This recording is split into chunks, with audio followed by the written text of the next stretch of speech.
खन्ना जिन्हें प्यार से काका कहा जाता था, अपने दौर के सबसे बड़े सुपरस्टार थे। उनकी सफलता और अभिनय ने उन्हें बॉलीवुड के शिखर तक पहुंचाया, लेकिन यह भी कहा जाता है कि उन्होंने वक्त की कदर नहीं की और इसलिए उनकी सफलता धीरे धीरे कम हो गई। क्योंकि राजेश खन्ना ने बहुत कम टाइम में बहुत ज़्यादा सफलता हासिल कर ली थी। उनकी सफलता ने उन्हें इतना इगोस्टिक बना दिया था कि वो सेट पर देर से पहुंचना, निर्देशकों की सलाह को इग्नोर करना उन्होंने शुरू कर दिया और उनकी इसी आदत ने उनके करियर पर बहुत नेगेटिव इफेक्ट डाला।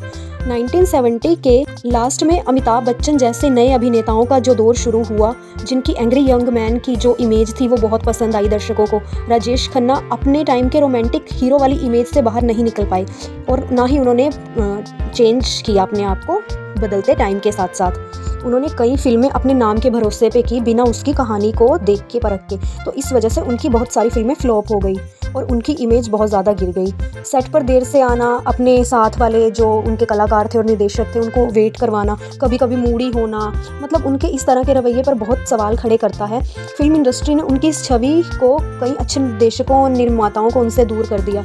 उनकी शादीशुदा ज़िंदगी में भी बहुत प्रॉब्लम्स आई। डिम्पल कपाडिया जी से उनके रिलेशन में तनाव आया और उनके काम पर भी इसका इफ़ेक्ट पड़ा और उनकी जो एक मेन उनकी छवि थी उस पर असर बहुत हुआ इस बात का। उनको इतना विश्वास था कि जो उनके व्यूवर्स हैं हमेशा उनके साथ रहेंगे, लेकिन वो जो दर्शक है उनकी टाइम के साथ साथ पसंद बदल जाती है। समय के साथ अपने काम को सुधारने की बजाय उन्होंने अपनी वही पुरानी शैलियों को ही बनाए रखा। अपने जो उनका जो कैरियर था उसके लास्ट में राजेश खन्ना को अपनी गलतियाँ महसूस हुई, लेकिन तब तक तो काफ़ी देर हो चुकी थी। बाकी राजेश खन्ना जी की इस बात से हमें एक सीख तो मिल जाती है कि जीवन हमें बहुत कुछ सिखाता है कि समय का सम्मान करें, बदलते दौर के साथ खुद को बदलें, क्योंकि जो हमारी सफलता है वो स्थायी नहीं होती। उसको बनाए रखने के लिए अनुशासन और संपन्न की भी बहुत आवश्यकता होती है। फिर भी उनकी कला और स्टारडम का जो जादू है वो हमेशा रहेगा, अमर रहेगा।